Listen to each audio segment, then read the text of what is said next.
When you first get on the elevator, and then all of a sudden you go through the transition, you think someone else did.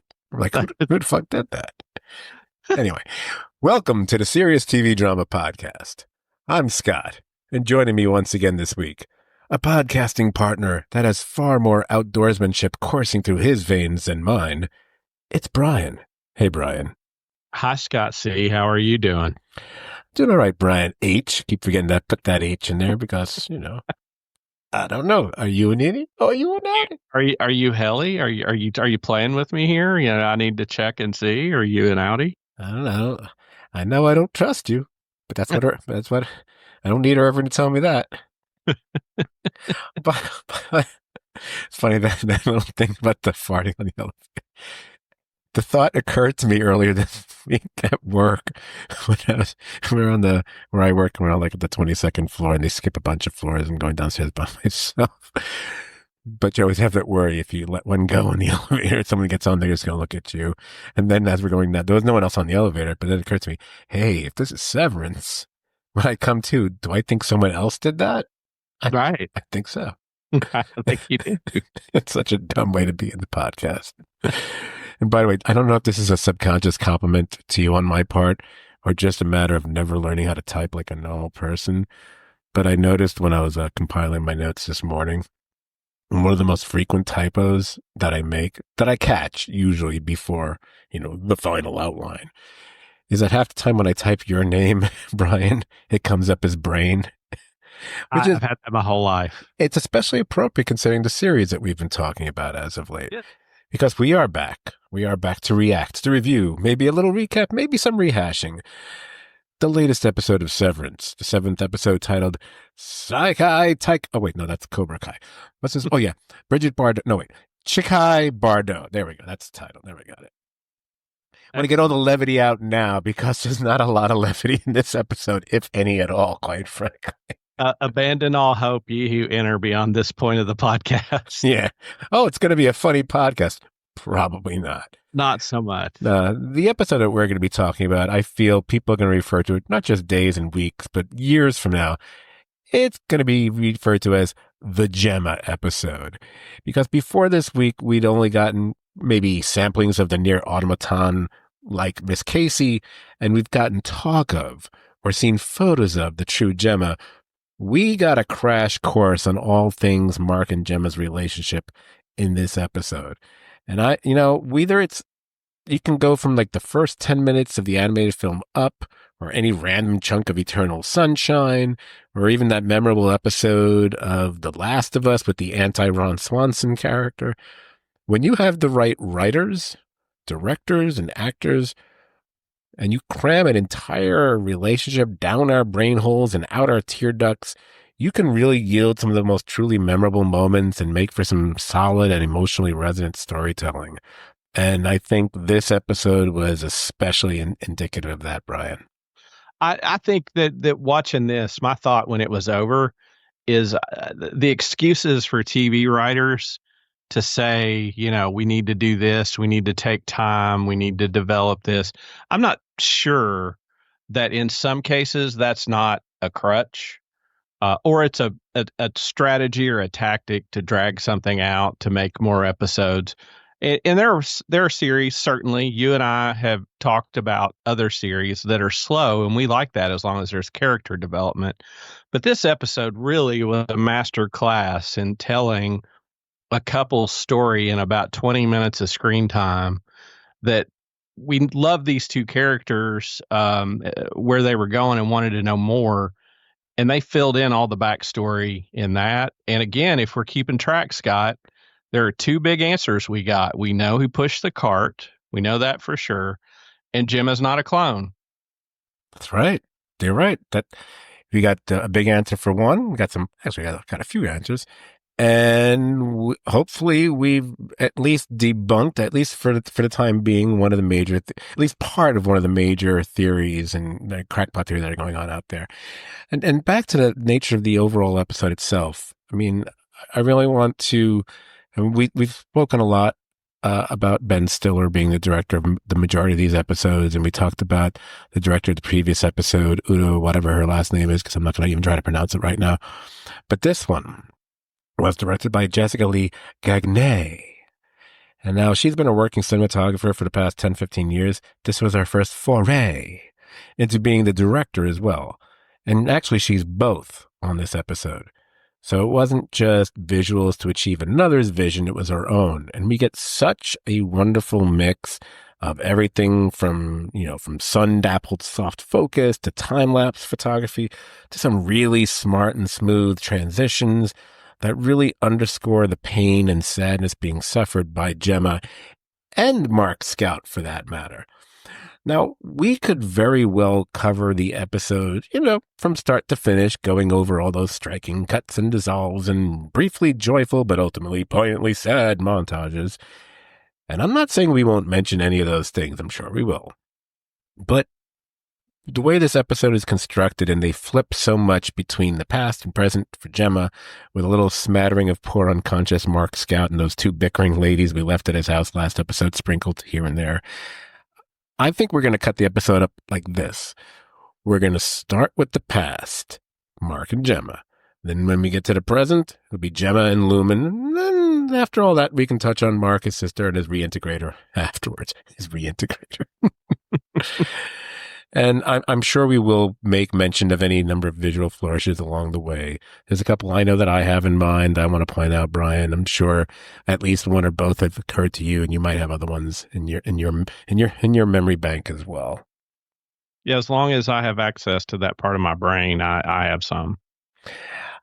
And it's an interesting thing. Another unique device I thought was being used in this episode, I even think it's inferred a little later in the story, is that all the flashbacks of Mark and Gemma's life, before he lost her and underwent severance himself, I think we're led to believe it's what's going through Mark Scout's mind as he's unconscious. We kind of see like the eyes moving, like the REM sleep thing happening, whatever.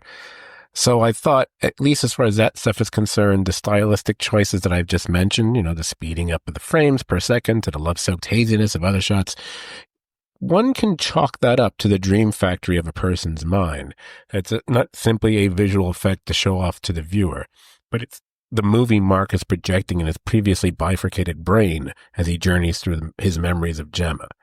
And yes, I know there is another use of time lapse outside of Mark's brain in the episode, but I have an explanation for that, and we'll get there when we get there.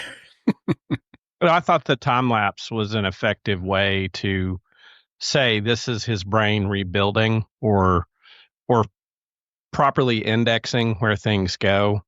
And it was tied into Gemma living her life thinking of him in those times. It was a bridge between the two. It's what he's going through on the outside while she's thinking about him and wanting to leave on the inside. Interesting. Yeah. I'll buy into that for now. So let's start. But we're starting not quite at the beginning of the episode, but at the beginning of Mark and Gemma. This is when they meet next to each other at a campus blood drive. And did you notice that it was a Lumen-sponsored blood drive? Now we do see blood being taken, actually not that much later in the episodes when we bounce into the present again.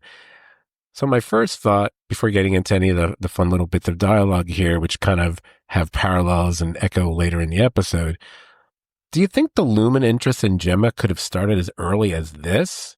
Even so, well before she shows up at the IVF clinic that we see later in the episode?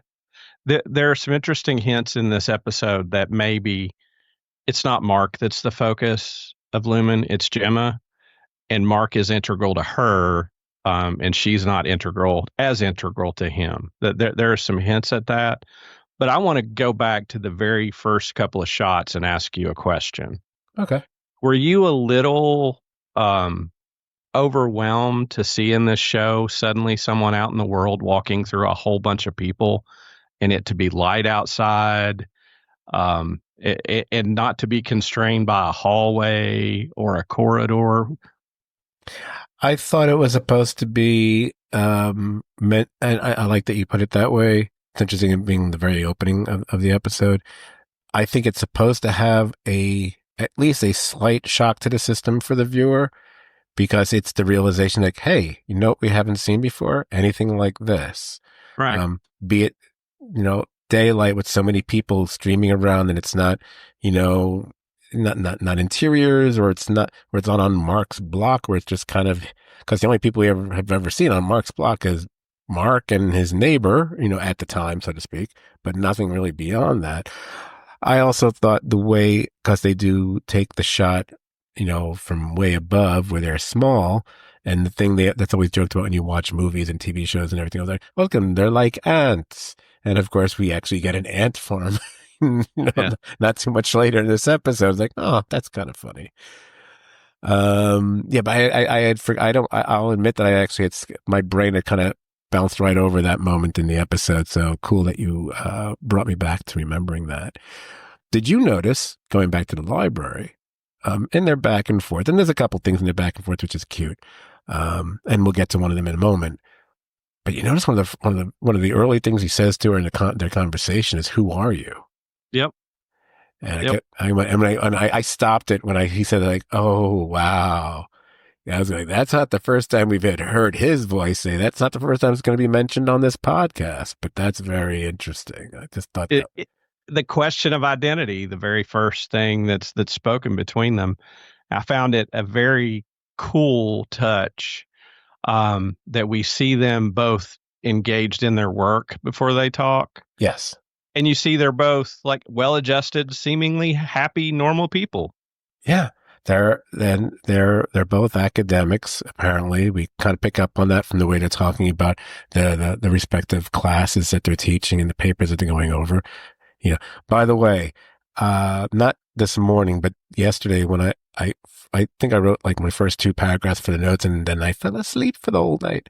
I spent at least 15 minutes trying to come up with a back and forth because I wanted to use All Quiet on the Western Blunt in the intro, and I couldn't come up with all the other war movies that somehow I could get, a drug in the title. It just wasn't really hitting well enough. I was like, Meth of Glory. No, that doesn't really work. You know, a, a pot on my lips now. No, that's not even funny. Anyway. Well, they both seem to be talking about classic literature. So they're both classic literature teachers. Right. And all of the books and things she's working on are Russian authors. And it's Tolstoy. Right. I love that they picked Tolstoy. It's a Leo Tolstoy novella. I mean, if anyone remembers the name Leo Tolstoy, the thing he's most famous for, I'm pretty secure in saying this, he's the guy who wrote War and Peace. War and Peace, which was a book that probably no one I know has ever read, but it's it's known as like, that's that really big book. That's the book they would use in Bugs Bunny cartoons to land on somebody like it was a safe because it was such a big book. That makes it look like a novella. It's a big book. I can write War and Peace as one of 3 challenging books I finished. Wow. I finished it. I also finished the Atlas Shrugged. No, I'm just kidding. No, I finished the full Robert Caro Master of the Senate, Lyndon B. Johnson book, which is a fascinating book and a slog. I mean, not in a bad way, but just a lot of material. And Gravity's Rainbow. No, I'm just kidding. No, and I read the unabridged Les Miserables by Victor Hugo in French for one of my projects when I was in my 4th year of studying French language. Wow. So I'm going to have you translate the entire song later on in this podcast. So the novella that they're talking about here, the life and eventual death of, Ivan Ilyich. The story of that, because people are wondering, oh, is this going to pertain to anything? You know what? Much like we used to talk about a certain other show, and boy, is there a shout out to that show in this episode. This is another one of those shows where I think every piece of music and every piece of literature and everything that's referenced does have some sort of meaning, be it subtext or deliberate or over the top or whatever. So let's go over what that book was about. It was about a high ranking judge who becomes ill and grapples with his own mortality. Um, okay, well, you are dealing with a show, that is definitely dealing with the idea of life and death and certainly mortality. What I love about this scene also is that there's a direct parallel to the scene later in the episode where yet another person, much like Mark, makes a similar sarcastic remark about the story, except that person gets a much different reaction than Mark gets here. Yeah, yeah, a great symbolism, and his thing he's working on, All Quiet on the Western Front, is also a very bleak view of mankind and what we do to each other in war, and the movie released on Netflix, I guess a year or so ago, also was very stark, and it's one of those things that's war but not pro-war. Right, but one should also then point out that because he's talking about a paper done on it, with where they replace the word front with blunt, Yeah, and it was the use of drugs during World War One. So if you look at it that way, it's the use of drugs to escape from the horrible circumstances of war. Using and while it's not a drug in a weird way, it kind of relates to it. It's what severance is. Scott, you took the words right out of my mouth. No, that's a rarity. It's usually well, I can't say it's the other way around because you come up with things that I'm just like, anyway. So, I noticed with this episode and just in general, but I would say time is often somewhat unclear in these flashbacks. So on one hand, I couldn't tell you how long after that meeting that the scene that we then see of these two, I'll be crass, hitting the sheets occurs. So I couldn't tell you for sure. Is it later that night or months later? I do know much later in the episode, there is something said that indicates the entire lifeline of their relationship. Because I do somewhere the term 5 years is dropped. So my assumption is from the time that they meet to sometime around or maybe the eventual ending of their relationship, so to speak, is 5 years. I believe that's what's indicated in this episode, at least. I agree with that. I think it's in that range. Five. I put in my notes probably a 5 to 7 year range. We're looking here total.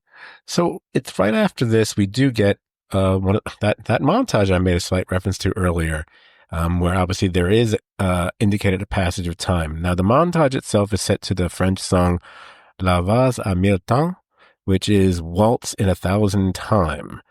Now that's especially appropriate because as the song lyrics mirror the buildup of romance and a life between two lovers, it even references novels in while in the montage, we're seeing piles of books that are going up and down, which again, Mark and Jim are both academics, both read, but it's like, it's hitting all those kind of little spots. And the fact is, within the course of the story of the song, the two people that are separated by time, the length of relationship is both sped up and slowed down. Like I said, like any choice in a series like this, perhaps more so than other series that we frequently compare this one to, no choice is by accident, least of all their musical choices. The fact that a lot of people have to dig a little to find out what's being said. I read the entire French translation, not knowing I had a podcasting partner who could have just done it for me. Because to hear French in a Kentucky twang, whatever the fuck you call it, I would enjoy that, I think. It's interesting. I've used French before. I used it once at the Canadian border, and pulled into the French line just to mess with them. And I got some interesting looks, when I spoke French to the customs officer. So, see, I would have guessed you just have struck me as a person who probably says the phrase "pardon my French" way too many fucking times. But I didn't know you actually spoke French. Oh, I do. Oh, I'm thrilled to know it. So, Brian, if my memory serves, when we shift out of that montage, I think we that is followed by a scene where Gemma and Mark are actually hanging out, and oh my gosh, I think they're even eating with Devin and Rickon. Am I right? I think that's what follows here. Yep, they're hanging out with Devin and Rickon, and we get an interesting take on Rickon that he's a big outdoors guy. And we see a picture that maybe looks like it was taken somewhere around the Ortbo area where they live, maybe. That he's a good climber and likes to wander through the hills. But what's beautiful about this scene is we've never seen how Gemma fit into this, relationship. And you see the warmth the four of them share, that she's a member of the family, that Devin loves her company too. And we remember her telling Mark she'd lost Gemma too. So we see this fondness. We see, and we see they communicate not too openly that Gemma is pregnant because Right. she refuses the drink at the table.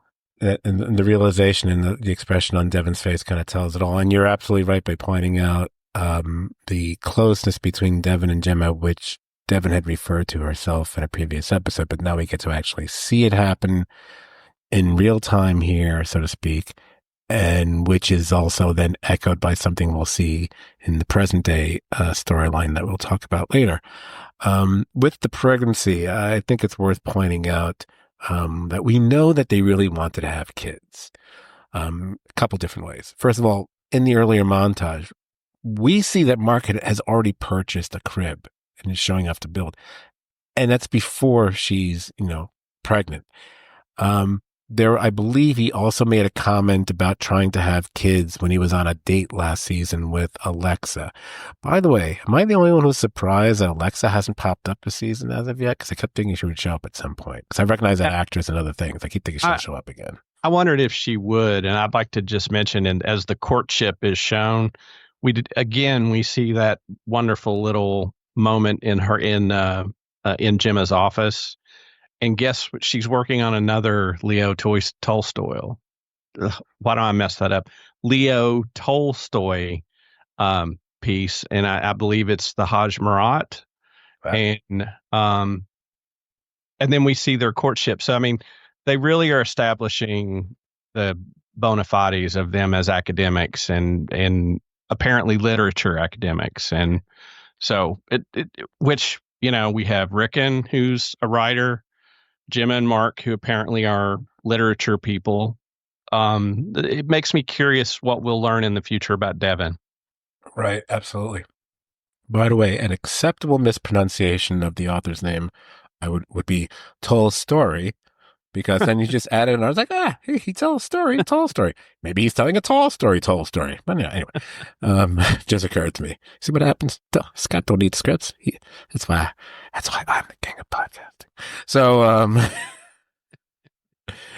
of course, you can't have the sweet without some sour. And shortly after this, we go to what I would call the miscarriage scene. And we get the heartbreak of that scene. And if I'm not mistaken, I didn't make a note about it, but I'm just remembering, when we go because I think the transition goes from that scene to from one to the other. And I think there's a very uncomfortably long lingering on Gemma's eyes.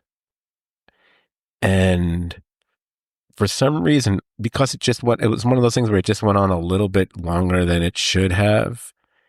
And there was just something about either it was that plus the angle or whatever the music or sounds we were hearing. There was something, and it's not just because the fellow died a few weeks back, but it was something kind of Lynchian about it, I thought. It was just kind of unsettling. And which, obviously then it becomes like the miscarriage, which is unsettling and sad as well, especially when Mark comes in and just, it's a really rough scene to watch. And this is one of the times I'll have to mention it. The way they dissolve from that moment to what is so quote unquote the present or semi or not quite present, they dissolve from that to Miss Casey showing up at MDR, ostensibly then to monitor the then suicidal Heliar. I thought that was very striking. We'll talk more about that and why they did that later on. But sticking with the past, yeah, I just thought this was another. Before I move to the next thing, because I don't think we want to move away from this that quickly. One of the things I think is done really beautifully in this episode is how much is told to us without necessarily hardly any words. And it's so it's a combination of, the people on screen and what the director and everyone else is pulling off throughout this episode. And this is one of those moments where it's a big moment. It's a horrible moment. And there's not very much said. I think he says something when he comes in. I think he says something. I think that maybe one sentence, and I don't remember. I didn't write down what he said, but I think he might have said one thing, if anything. Well, I don't remember either, because almost all the information's conveyed in other ways. And Right.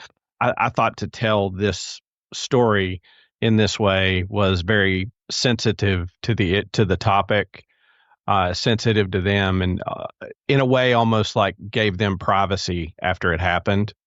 But you knew what happened, and you knew the seriousness of it. And then we see the after effects. But I did think the way they early in this episode, they set this up, because did you notice in the Lumen, when they were taking their blood, they focused on the blood a lot. They even did a shot of like the cable running from her, like to the blood collection, Mhm. like that did a passover of it, which reminded me of something later in the episode about cables and where they go. Yeah, that was very And, strange. Yeah. and then we see this here, another shot of blood. Blood is something that's focused upon in this episode, and to just tell it with that shot, I thought was excellent. Nice.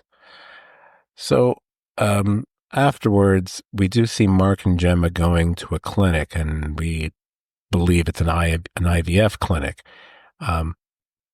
Since you've already proven yourself to be Mr. Observant from what you've said already, I have little doubt you saw who else was at that clinic. I'm sure everyone listening did as well, but in case you didn't, because he walks by really quickly, but I spotted him like that. It's the character we're going to be talking about in the present day storyline, Dr. Maurer. We do see him at the clinic. Now, it's interesting, while they're at the clinic, I thought in many ways when they're talking about the IVF process, but the way the dialogue is framed, it's very similar to the way someone might speak of the severance process. And again, obviously done deliberately. People who are dealing with, a highly traumatic event, like Mark ends up doing, something one might say to them is what he says to her about IVF. It's the next step for a lot of people, and things like that. And even the apology. I just, like I said, if Lumen hadn't picked up on her back at the library, it definitely would have been in this scene. But the fact that we see Dr. Maurer there, and it looks like as he's walking by, he even shoots them a look, it's already like, oh, she's here, is the way I kind of took it. Yeah. And again, a role reversal that we see in their backstory. She's the one that wanted it, and he supported her.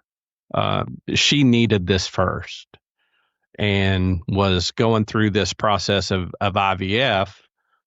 Well, guess what? Guess where that leads to her doing something else first. And he then follows in her footsteps. And I think all along we've wondered, was Mark the Lumen employee, or how did it all shake out? Now we know, like, he sort of followed along in Gemma's footsteps and been behind her each step as she's went down this road. And we also get shortly after, another answer. We see that card from O&D. She's going to be at the kitchen table, not too far in the future, and is filling out a survey. And in filling out that survey, it sort of described it as a thing we all know, and maybe young kids don't, but the draw a turtle. And if you draw really good and mail this in, you may be contacted about art school or something. And she's answering a survey, and we recognize it as coming in that packaging from Lumen. So Lumen, man, they just got they got their fingers in everything. Right, because she's taking tests with those picture cards that are sent over from the clinic. And yeah, like you said, we recognize those cards. We've seen them before. It's important to point out that the card that she's focusing on, she talks about in the scene. She views the card as the two figures on the card as being the same person, the same man. And she theorizes that it's a depiction of a man overcoming his own psyche at the moment of, as she puts it, ego death. Beyond the title of the episode, which we discussed last week. So I'm not going to talk about it this week. If you want to know what it's about, go listen to last week's episode, because I don't repeat myself here if I can avoid it. But it's such a brazen thing with that card, like, oh, it's going up against yourself. Kind of like it, which has been a theme repeated throughout this series, whether it be the innies and the outies, or the twins that we've been seeing happen this week with Lumen. Which made me think about something. It's a silly notion. I'm going to go down a rabbit hole for like 30 seconds here. These cards, we remember that they're the ones that we saw last season. As you mentioned, they were the ones that were being manufactured in O&D, and Dylan stole one, which led down the road of the overtime contingency, which led to the events at the end of season 1, which has pretty much fully shaped and been at the center of this season. All because of Dylan's curiosity about one stupid card. Do you ever think of it like that? This is all kind of Dylan's fault? Or if you don't want to blame Dylan, because that's a natural bit of curiosity, I'm going to say it's Milchick's fault. You know why? Because they could have just done a totally top-to-bottom search of the Lumen offices, because at that point in time, there wasn't anywhere else that Dylan could have gone and stashed something like that. So they could, what? Oh, they wouldn't have found it behind a toilet? Come on. How many bathrooms are there and at that point, Dylan wasn't roaming around willy-nilly. So it's not like they would have had to go, we got to go check out the goat room. No, you don't. No, you don't. You got to do? You got to check out the kitchen area, the bathroom, and the office. He's not even going to be at O&D again. You got cameras on all over the place. There's only a few places the guy could possibly be. I'm sure you don't, erase the tapes after 24 hours like some crappy 24-hour gas station or something. So it's either Dylan or Milchick are totally to blame for everything we've been watching. Dylan's the butterfly effect. There you go.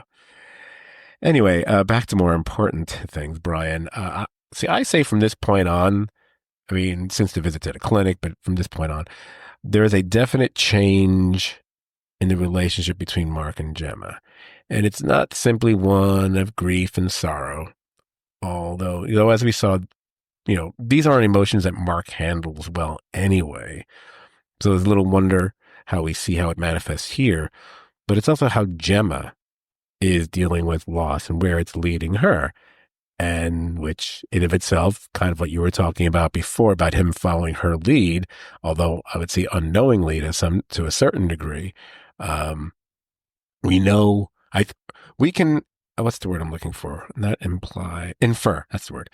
We can infer that's where she's going with this, and this is why she's going there. At least that's the way I'm kind of taking it.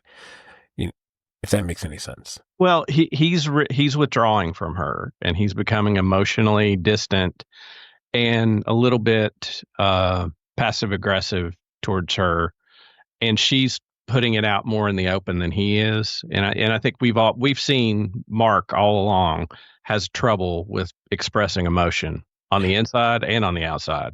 Right. I mean, his major emotional moment of the episode happens around at this point, where we see him with the crib again.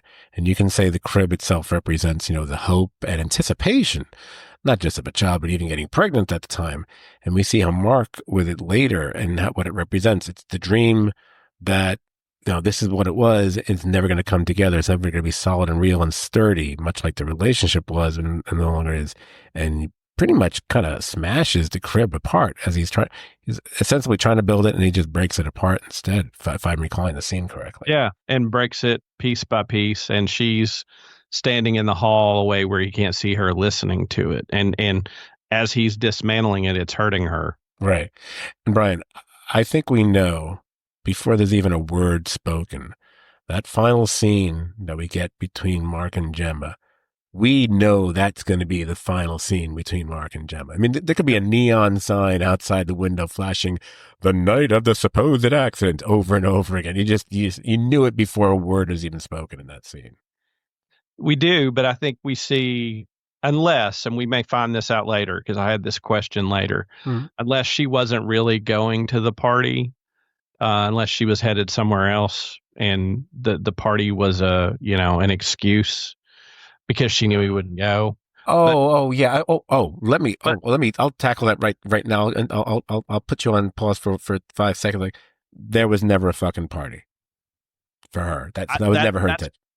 That's my thought. I think this was a setup. She's leaving she's walking out of the house knowing she's about to fake her own death. Or she's just running away to leave him. She's leaving him. That's an interesting debatable point. Is she leaving to go to Lumen, or is she leaving him and Lumen takes her? Right. It could be one of those, but what we see, I got to think about that one. Go on. What we see is, even in this moment, she puts more effort into it than he does. And that's where they are in their relationship. So it does in a way reframe their relationship to make me think that he has exalted it because of her death to be in a place where it wasn't when she actually passed. So, and there's that syndrome that if you're with somebody terrible and they pass away, sometimes the memory of that person becomes exalted in a way that their real life wasn't. And, he sort of seemed to do that because he didn't really seem to be communicating and respecting her feelings. It was more about his feelings at the time this was all going down. Right. But you can have an issue in your relationship of even of such a serious nature, but you're still in love with the person. You're still going to be wrecked the way he was. I mean, that all kind of still works and fits, as I think it should. I'm not arguing that point, but there's a reason so many relationships don't survive this sort of thing. Well, what I would say is, no, you're not wrong. No, absolutely you're wrong. But what makes it worse for him, beyond the loss, the perceived or supposed loss of his wife, is the fact that he would be then attacked with guilt for how he's been as of late, whether it's been the last few days or weeks or since they went to the clinic or however long it's been. Again, time, you're never too clear on how much time has passed, but you get some sense. You get This has been building, and that's probably, and even you can even go as far as to say, if the theory is at a certain point she's working towards doing a Lumen thing and going to Lumen, then his behavior is part of the reason for that. So, that's, and perhaps the rest of that we should probably talk about when we get to present Gemma, not past Gemma.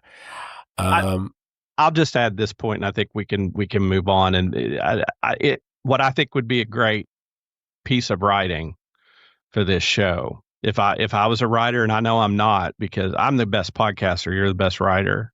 So, wow. Sorry, I had a jokey joke. It's okay. I think I'm going to edit that out. Don't you?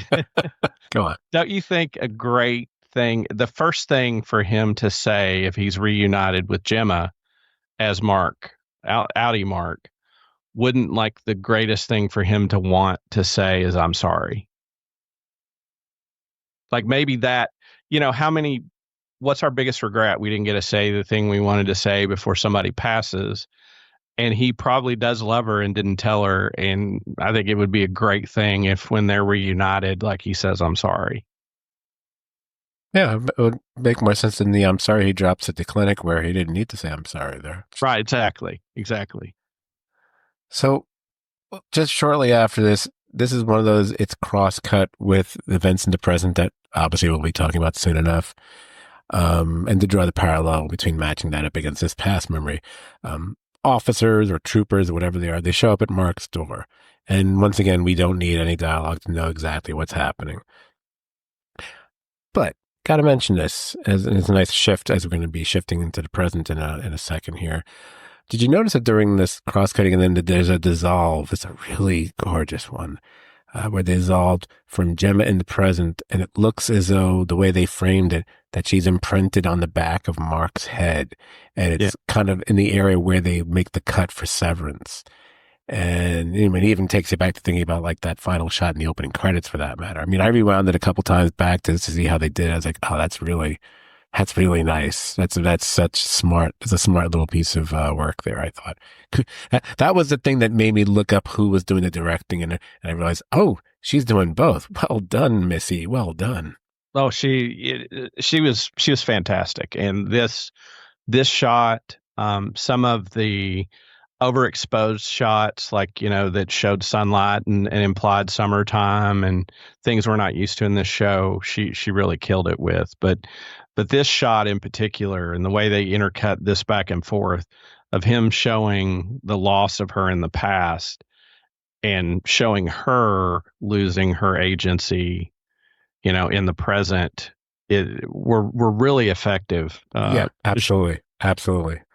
Um, Everything from that down to a T to just the nature of fate and everything else for them. Okay, so now let's switch to the present. We're going to rewind a little back to a little earlier in the episode, and we're rewinding all the way back to Gemma because it's a Gemma episode. It's Gemma and the nurse. I have to be honest, and the more I think about it, the more ashamed I am that I didn't realize until well after I had watched the episode that the nurse was being portrayed by Sandra Bernhard.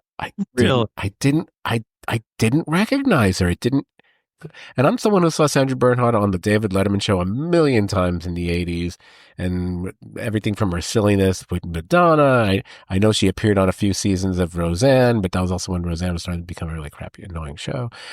But I mean, I know she's been on some other things that other people have seen that I haven't. Maybe that's why. So I haven't seen what I personally haven't seen what Sandra Bernhard's looked like for over 25 years.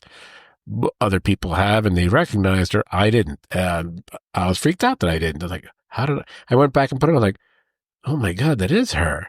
I just think of her being just so tall and lanky, and obviously she's gotten older and she's filled out a little bit, whatever. But wow, I didn't recognize it was Sandra Bernhard.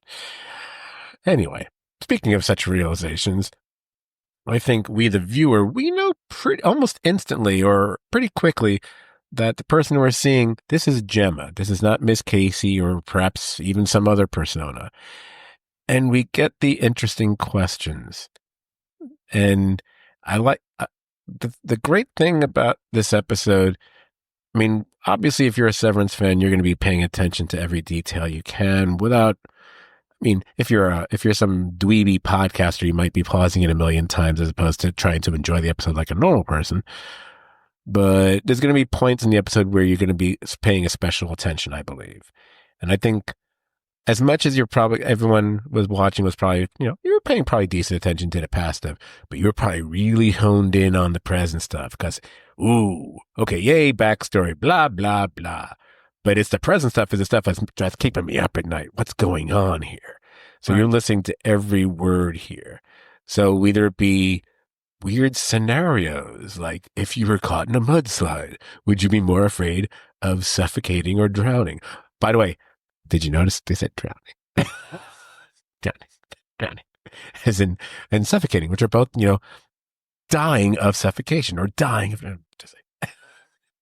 it's going to be my thing this season. Even though I'm right, the common usage favors you, so you're gonna play that over and over. That's again. right. Like I said back then, it's just like the Oxford comma's right. Just because it's right, don't make it right. But she chooses drowning.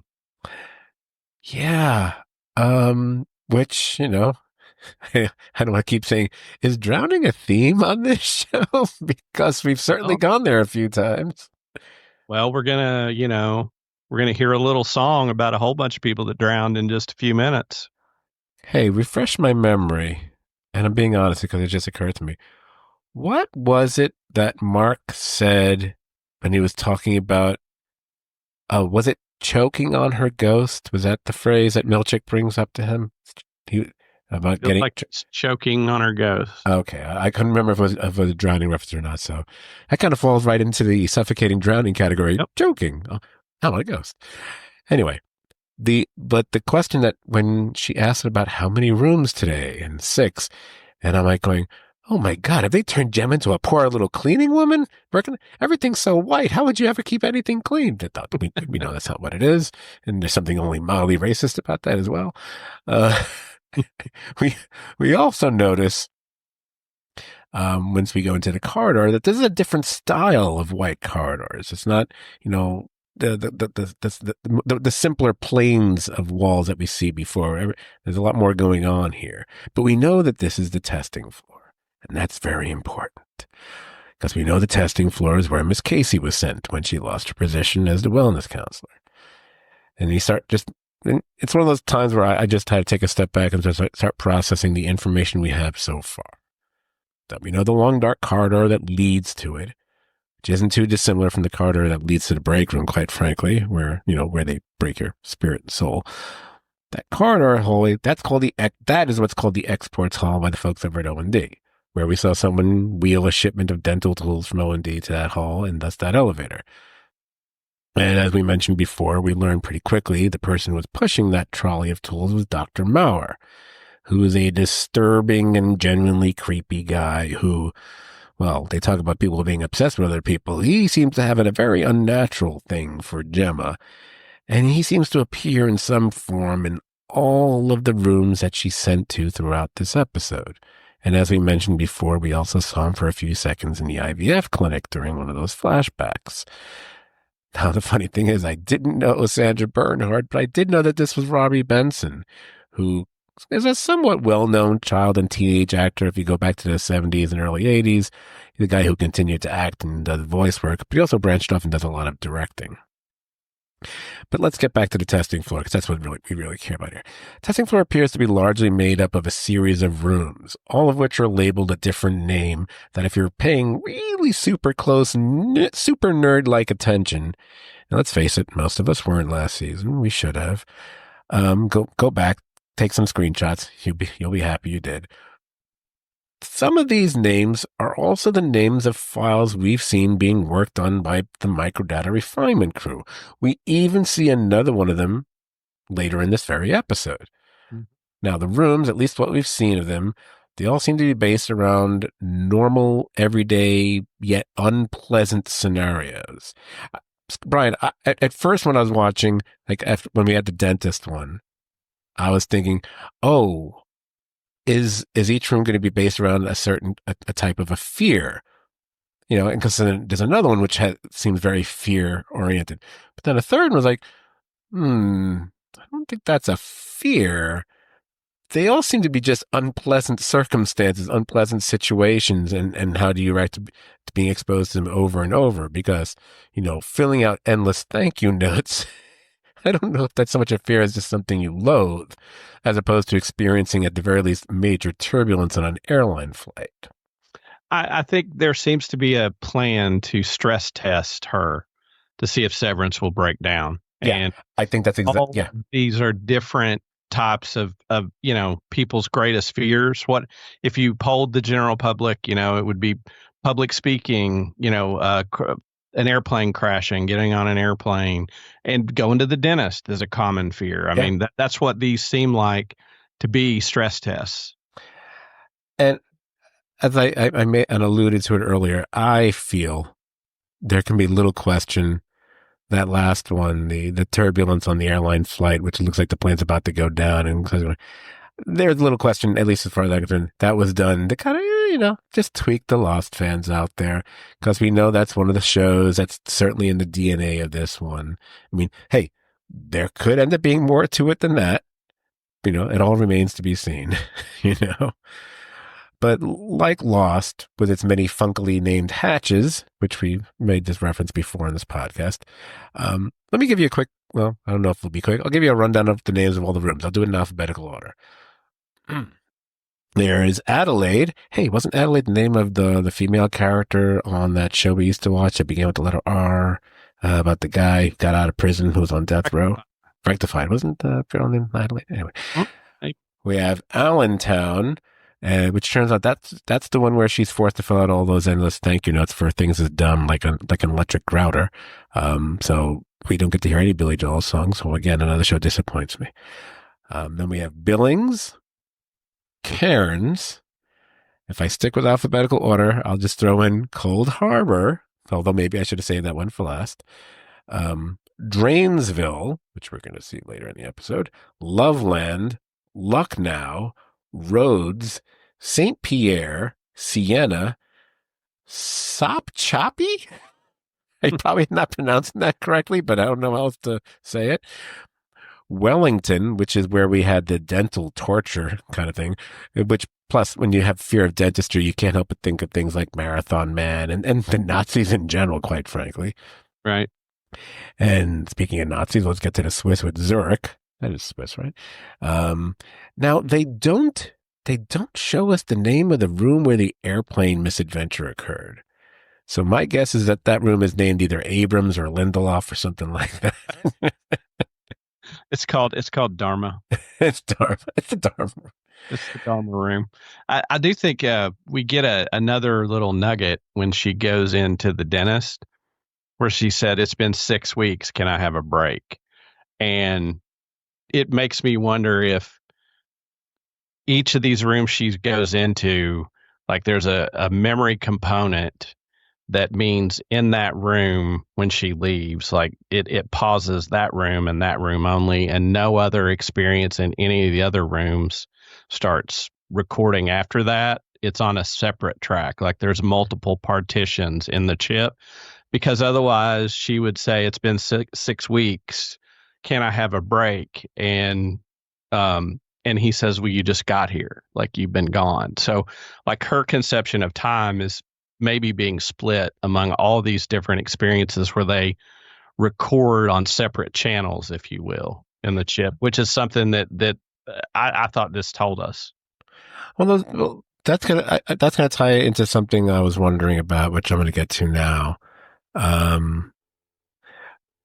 So between the joke that many might have missed that I opened last week's podcast with and this episode, I think it's fascinating to try to figure out just how the severance chips themselves are activated.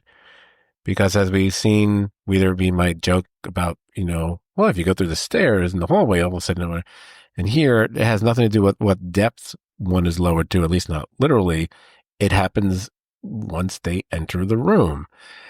And as we see Gemma, she transitions to another persona. It did occur to me that we don't know if necessarily every time she walks through one of those doors that the person that she's transitioning to, and that's a weird way to put it, and especially in 2025, if you know what I mean, is it always Miss Casey when she's walked? See, I am starting to think it's not. I'm not sure. I think it is. I think we're going to find out that the chip is programmed to have multiple personalities in one person. And well, okay, depending on where you are. But if it's multiple personalities, then Miss Casey is just one of the personalities. Then, yeah, then be multiple. Because here it's interesting. Like she changes the outfits that she wears, but Gemma's making those choices in a way.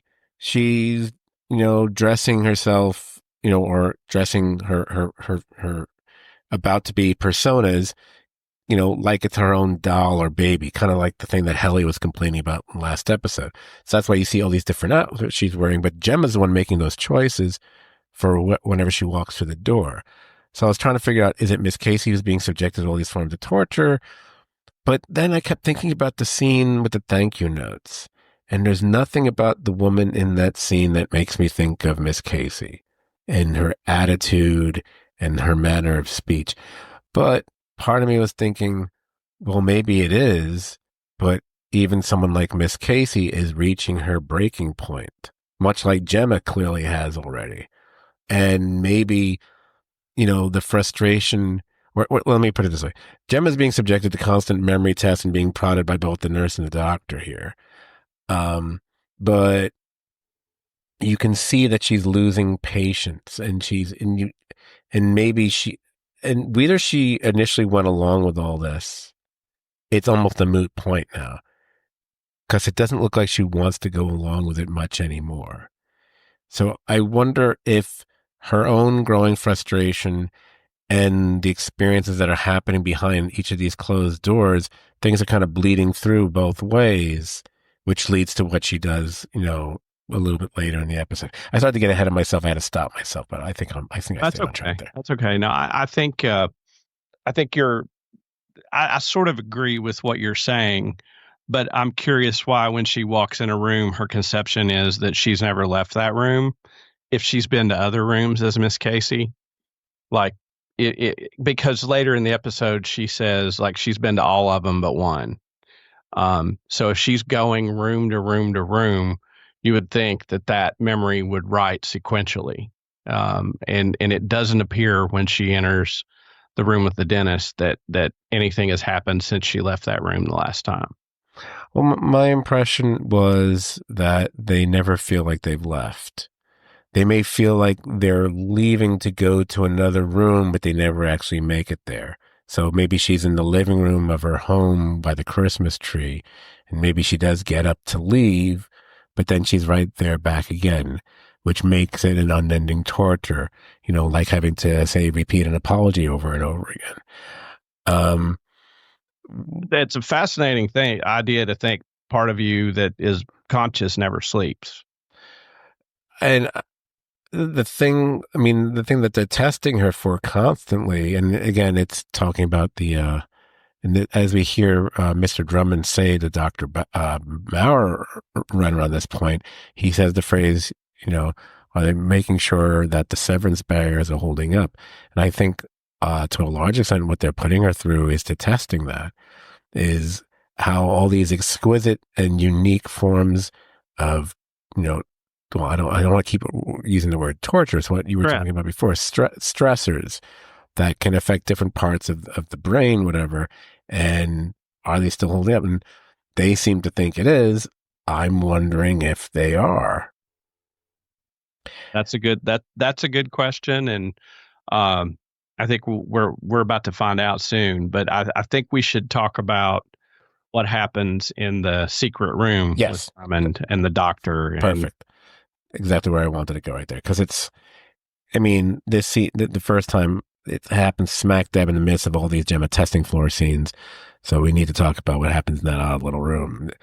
This is the scene where we see this is where the cables go. Right. And so when we first get in this room, this is when we're coming out of the moment where Miss Casey has shown up on the MDR floor. Like I said, she's supposed to be there, to keep an eye on Hellier at the time. And then we get the shot framed through as if we were watching through Mark's monitor, which then goes through those cables, and that was one of those, okay, what are we doing here?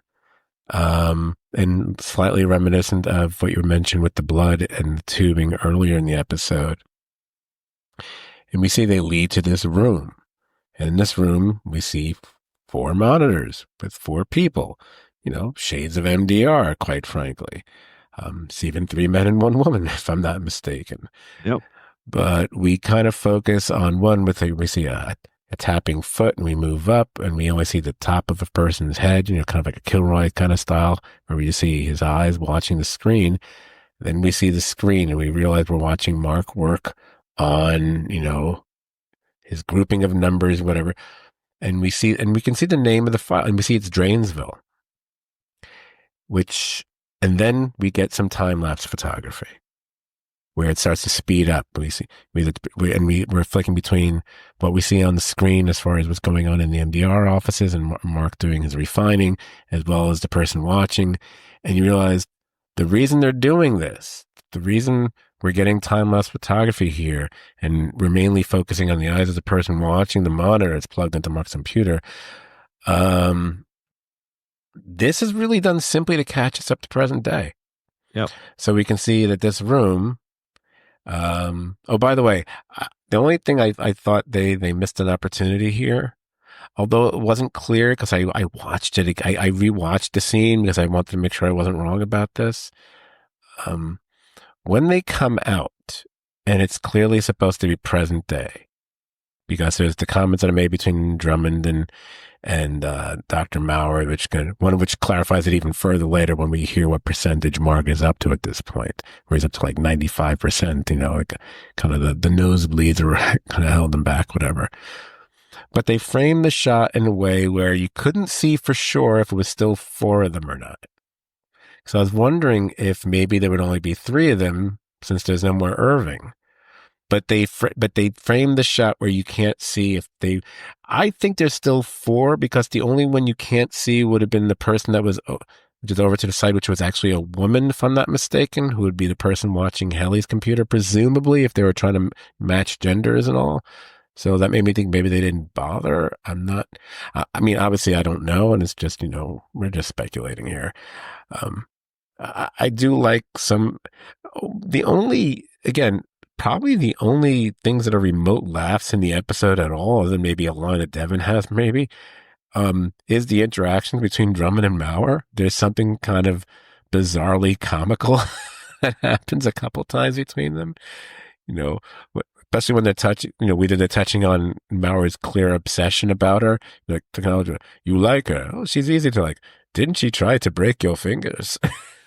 Yeah. And I was wondering, I wonder which version of him whose fingers she tried to break, because he's popping up in all of her. I mean, was it the dentist? The way she acted with the dentist she was kind of fearful. So I don't think it's like the thank you note woman. She looks like someone who'd want to break your fingers. Yeah. And the way she was acting. See, the way she is there and the way she is in the dentist office, it's hard to think that those are the same person. That's why I kept thinking, I think it's different personas. Maybe, but juxtaposing that against Helly, it sort of implies there's a possibility Gemma is the exact opposite of Helly. That Gemma is violent and combative as her outie, and her innie is compliant, whereas Helena is, calm and composed, and Helly is, as an innie, is combative. Oh no, I get that. But I'm talking about every time Gemma steps through the door of one of these places, the outie is becoming an innie, right? Right. Okay, we can agree on that. I just think the innie that ends up in the room where she's doing thank you notes is not the same innie that's walking into the dentist office. I agree. I don't think they're the same. I don't think that it's the same persona because because the woman who's in with she seems so fucking angry and furious, which is not a side of Casey we've seen at all, before or after that scene. I mean, the way she's scrolling and she's even being sarcastic. Sarcasm does not seem to be in Miss Casey's wheelhouse. I think it's in Gemma's wheelhouse, but not Miss Casey. So I was just wondering. I wonder if there's different versions of her. I think that's exactly what I believe, that they have partitioned the chips so you can be different people, and that's what they're testing. But I did notice. I don't know if you noticed this. It looked like when she was writing those Christmas cards, like somehow they convinced her she was left-handed, and she was writing them, and the writing really sucked and looked childlike, and there was ink on her fingers, and maybe perhaps that's why hours later, when he's questioning her, she says, "My hand really hurts." Because she's been writing with the wrong hand for a long period of time. I did not pick up on it being the wrong hand. That's very interesting. If you watch it again, you can see her penmanship, and it's really bad. No, I noticed the penmanship was awful. I just didn't make the connection that she was trying to write with the wrong hand. That's very interesting. It almost makes you think of like the left brain, light brain kind of a thing. Right. So, wow. Okay, let me start blowing through these. So, we as we proceed through the present, she's given memory tests. She actually brings up Cold Harbor herself, She She does. mentions it's the only room she has been in, which is very interesting because, as you heard, I just listed like 12 or 13 rooms. I'm kind of wondering what's behind the door. Now I'm like, oh, I want to know what she experiences in all the other rooms. The only reason I almost don't want to know because I'm assuming they're all unpleasant experiences, but maybe, maybe one's an ecstatic experience because, something that would, have a major impact to see if it would bleed through or not. I don't know. But it's this scene, it's the first scene with Dr. Mara where she's going back for it and she says, so I'll see Mark. And he says, Cure will take away all his pain as he has taken away yours. And I love that she says, can you please just talk like a normal person? Yes, that was so great. It's so good. That was so great to break through sort of the lumen speak. And I want to give a couple of music shout outs. One of the early scenes with Gemma and Dr. Maurer, when she's becoming her innie, the song playing is Baby It's Cold Outside, which is, sort of the rapey Christmas song that everyone recognizes now. And he's sort of creepy. Oh, yeah. Just as they're on the way to write Christmas cards. And then we hear I'll Be Seeing You, which is, almost a comic take. I'll be seeing you in all the familiar places because everywhere she goes, he's there. He's like the guy in every room that she doesn't know, which is also, again, creepy. And she's, what is it? What's the line that she says? She's like, but like, it's Christmas again.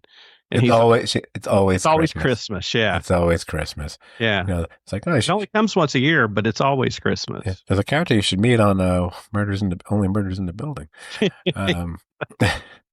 By the way, probably one of my favorite lines connected to the Christmas aspect of it is Drummond actually saying to Maurer, why are you wearing that stupid sweater? Yeah, wearing the Christmas sweater. It's because he's going to be in that horrible Christmas present room torture, with the thank you notes to Mr. Tisdale and everything else. Right. So, I had mentioned that we're seeing like the escalation of both motivation and desperation with Gemma, and be it outwardly questioning and making demands in her outie self, or how her innie self is growing increasingly agitated in room after room. We as we went through, there's a dentist room, there's the airplane, the airplane going down room. I love that Maurer's the flight attendant in there. Yeah. He didn't make himself the captain because the captain wouldn't be able to physically interact with her. So he has to be there. He's like, oh, can't be another, passenger because then there's no position of authority. Flight attendant at least has some kind of position of authority on the plane. Exactly. But this whole thing boils over when Maurer pays her yet another visit at a residential suite. And that's where we get the thing about the hand hurting, whatever. And she just comes out and says, I want to go home. Yep. And then Maurer goes full Milchick with the lies here, where he tells her how her husband is remarried last year and he has a daughter now, which is just that additional kind of like, he didn't just stab you. He figures, he's gonna roll that blade around, little miss miscarriage here. And then he goes, you've been gone a long time, Gemma. He's moved on. Maybe you've moved on too in one of the rooms. Maybe you felt things you never felt with Mark. And you realize, wow, you're a real scumbag. Oh, man. I mean, like, it's almost like he's created like 13 versions of her and he can't seduce her in any of them. Right, exactly. Because he's just a total creep. And at this moment, he takes a book from her shelf, and it's the same book that she was reading when she met Mark, the death of Ivan Ilyich. And he starts to make a smart-ass joke just the way Mark did, except she fucking knocks him cold with a chair. And I was like, yeah. And I kept going, wait a minute. I'm so rooting for her. But when she gets on the elevator, I was like, but it's not going to work because the elevator, it's going to happen again. But one of the touches I loved is when, she's about to head for the elevator, but then she hears the footsteps. And she's running down the corridors, and now the corridors are all dark. I love this. This was so well done that it's the inversion of the upstairs lighting. Right. Downstairs, it's dark except for where you walk. Instead of upstairs, it's always light until you walk away, and then it becomes dark. Yeah, it was a really nice touch there. I thought the word inverse came to my mind as well. But, we know it's the nurse that's pursuing her, or at least calling out after her, but she does finally get to the elevator. And even though we're kind of, we're hoping, oh, maybe we'll be wrong. Maybe she won't. No, we see the change happen. We see it happen. And the door is open and it's Milchick who's waiting for her at the other end of that corridor. And the way Milchick just does not answer her, doesn't even let her finish her question. It's both bullying and ominous and just it once again puts Milchick in the position of, oh yeah, you're a villain. You may eventually be heroic. We see that potential in you, but right now you're a villain. Yeah, and you know that view from where he was made me think that door opening when we finally see it at the end of that hall, that's where Irving would have seen that view of the elevator. Um, so calls into question that it. We've always wondered what would be the view where you could see it from the Severance floor, Mhm. and now we know it's that door, and that would be what it looked like. So I thought that was a nice piece of It's that. and there's a special little, just a little bit of sadness just when she's trying to ask, and you see she's asking, "How long have I?" and she doesn't get to finish. Oh yeah, How long have I been here? It's one of the times where Miss Casey seems human yep, more so than she has before, and yep. she ends up back in the elevator, which leads to her kind of crumpling down to the floor, especially when she gets down there and the elevator door is open, and it's the knowledge that she's trapped, and that what was it like before that Casey essentially got fired? I was thinking about this. Was the Audi Gemma just living down there and she just rode up to be Miss Casey during the week and was she just not subject to those torturous rooms at all? Or maybe she only went to those rooms on the weekend? I was thinking about that because if she was Miss Casey before and she was always upstairs, so she wouldn't have had the time to be going to these rooms unless she was going to those rooms when Miss Casey was done for the day, for a certain amount of time, and then she just got a certain amount of sleep in between, maybe. I have a feeling. I have a feeling that there's going to be like Lumen treatment centers where you sign up for a 90-day stay, and you never know how long you've been there Yeah. because of severance. All right. So, just to speed it to start to wrap this up, the one thing we didn't really get to, which we can talk about just in a minute or two here, was really the Devon and Ragabi show that we see bits of throughout the episode. So now we know that Devon finds out what's happening, at least to some extent, because she clearly can't quite understand it. But she is told definitively that Gemma is alive, which clearly packs a punch for her, just as it did for Mark. Obviously Mark was affected more strongly because, as he put it himself in another episode, it was his wife. And the only thought I could have during this whole thing, and I know the explanations come for it, but I'm not really buying them because I kept going, why, oh, why, oh, why could she possibly think it would be a good idea to call Ms. Cobell? Oh, I was losing my shit. And I don't blame Ragabi one bit for the way she acted. No, of course not. But now you have to worry.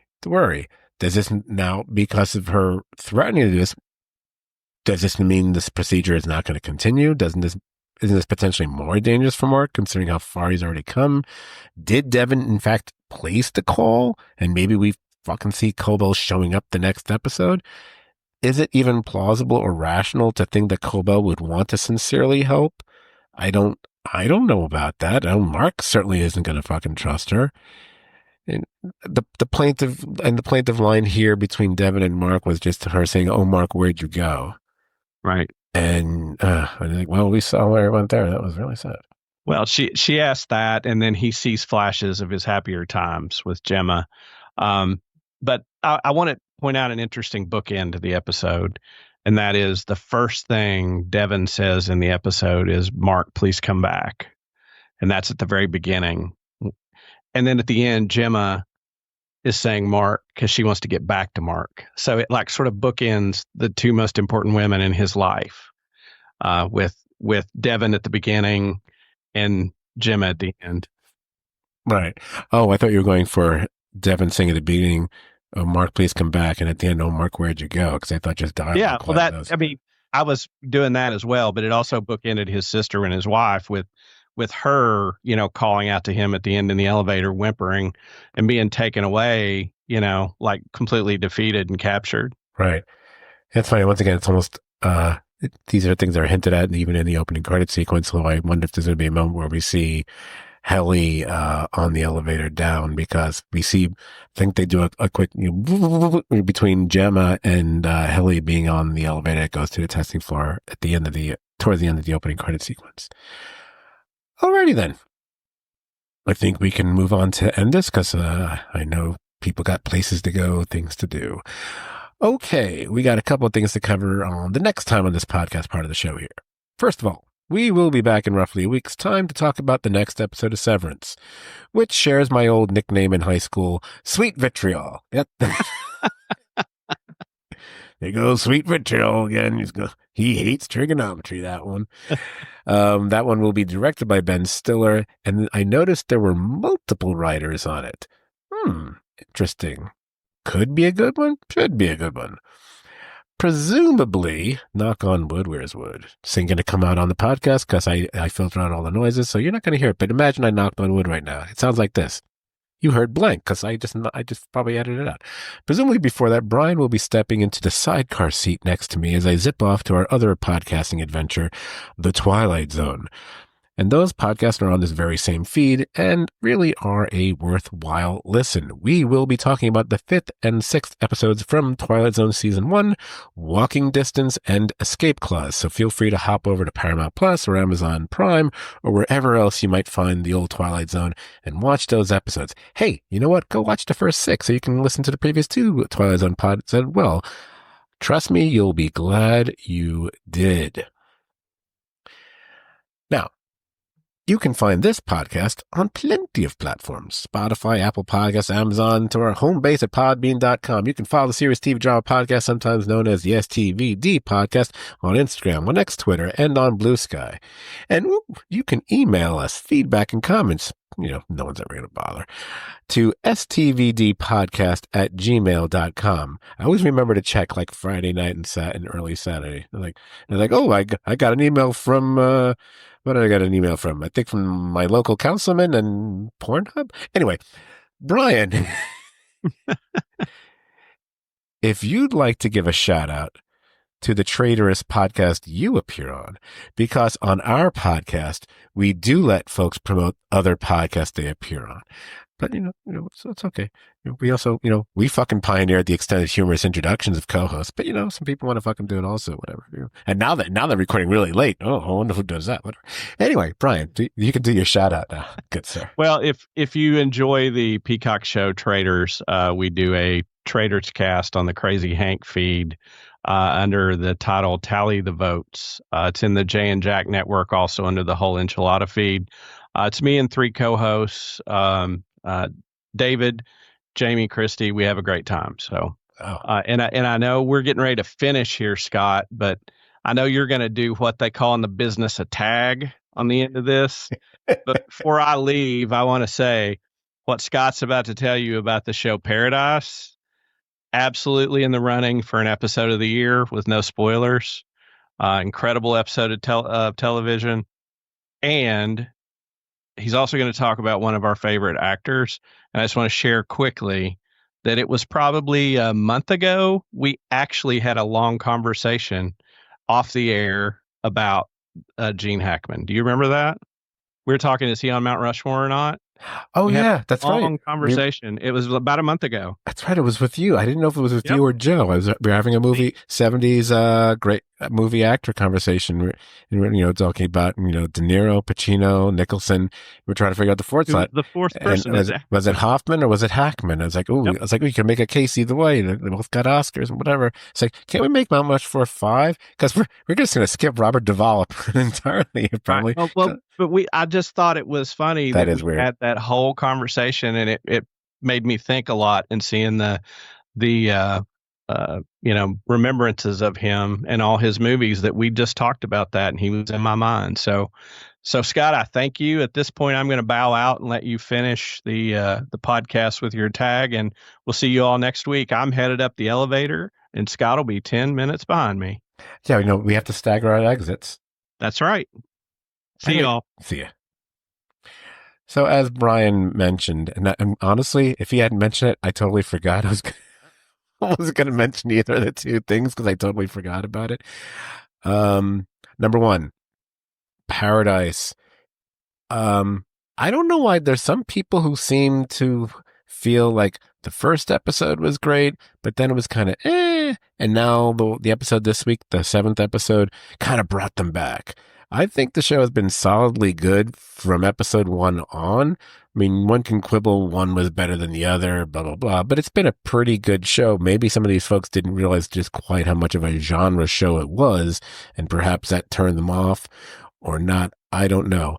Out of deference to some of our listeners who haven't seen it yet, I will not spoil anything about this past week's episode other than to say, we talked on the Severance podcast about how there's at least one, if not two episodes of this series which are in the running for, top 10 best episodes, TV episodes of the year. This week's episode of Paradise may also be in that competition as well. It's a extremely well done episode that makes the most out of what they pull off, considering it's not like they have $1 billion budget on that show, but they really do things well, and it packs about as much shock and emotion as one has possibly gotten out of that show all in one episode. It's really worth watching. If you haven't watched it yet, please watch it. It's great. Finally, we had a couple weird losses and horrifying losses out of Hollywood this week. Earlier this week, we lost Michelle Trachtenberg at the age of 39. People will remember her probably best from her playing the character Dawn on the last, I want to say, five, six, and seven. The last three seasons of Buffy the Vampire Slayer. Coincidentally, she was the character none of us ever wanted, even though maybe we didn't care about the joke the show was trying to pull on us where, hey, you know how you like a TV show and then all of a sudden they stick a kid on it. Then you kind of hate it. That's kind of what Buffy was kind of putting in our face by suddenly sticking this younger character on the show to go along with these people who had already were entering their college years. But I think for many of us, Dawn kind of grew on us, and the sisterhood between her and Buffy really kind of worked. Michelle Trachtenberg also appeared on other shows, most of which I hadn't seen. I think she was on Gossip Girl for a while there. I actually saw her when she was much younger. She was a character on All My Children, which is the same place where Sarah Michelle Gellar had gotten her start several years before that. Anyway, it's very sad when someone passes away at that early an age, 39. She had undergone a liver transplant. I'm not sure if it's complications from that which led to her death or something along those lines. I feel there has to be a connection.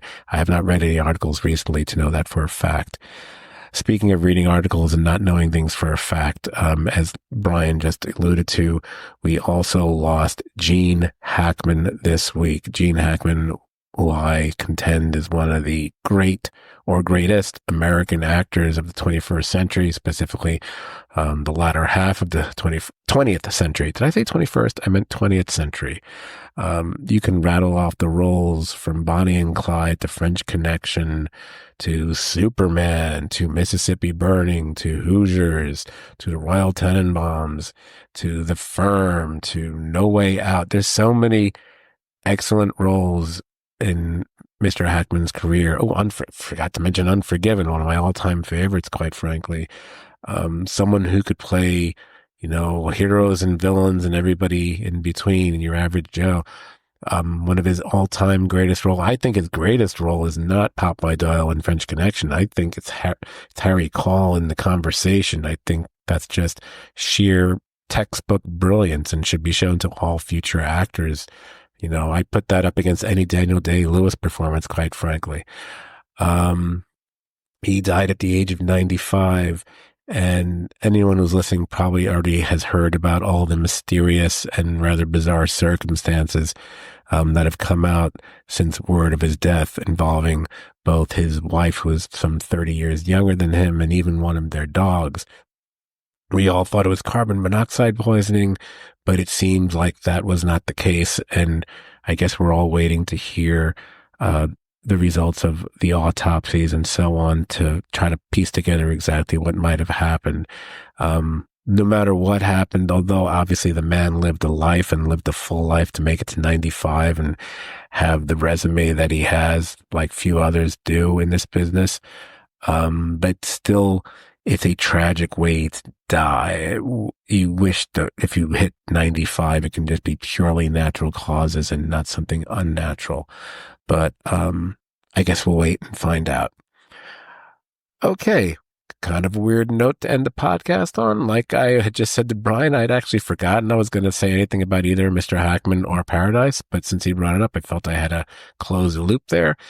So I already said thank you to Brian. I will thank you listeners for checking us out week after week. And I don't know. We'll see you next time on the Severed podcast floor. I got to get out of here. I got to catch up to Brian. So see you next week.